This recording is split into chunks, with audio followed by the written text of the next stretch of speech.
Hello, and in this tutorial I'm going to show you how you PDF in spreads. Up until this point, when you've written a PDF, you've probably only been dealing with a single page. Well, sometimes when we want to see the pages side by side and we export it as a PDF, we have to click a couple of boxes to make sure that the PDF shows up in spreads and not as individual pages. Here, let me show you. If I go to File, Export, and I'm going to export this as a print PDF,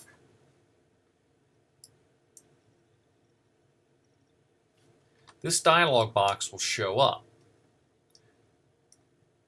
I'm going to want to view the PDF when it's done, but when I export it and I say I want it to be in spreads, if I export it without checking it, then the PDF will show up as individual pages.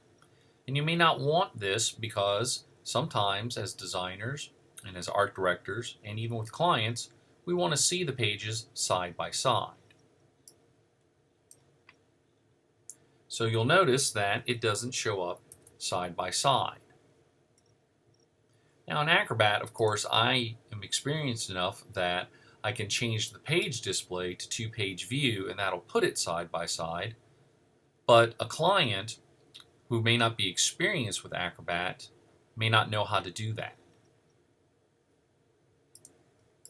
Here's how you set your settings for spreads. If you want the pages to export as a PDF with the pages side by side as a spread, go to File, Export. We'll select Adobe PDF Print again, and right under Pages, we'll of course select All, even though this is a two-page document. I want both of them. And instead of Pages, I'm going to check Spreads. And then I'll export it. And now when it opens up, I don't have to adjust the viewing section of page display. It's going to be in single page view, but it's viewing it as a spread. This is how you export a PDF into spreads in InDesign.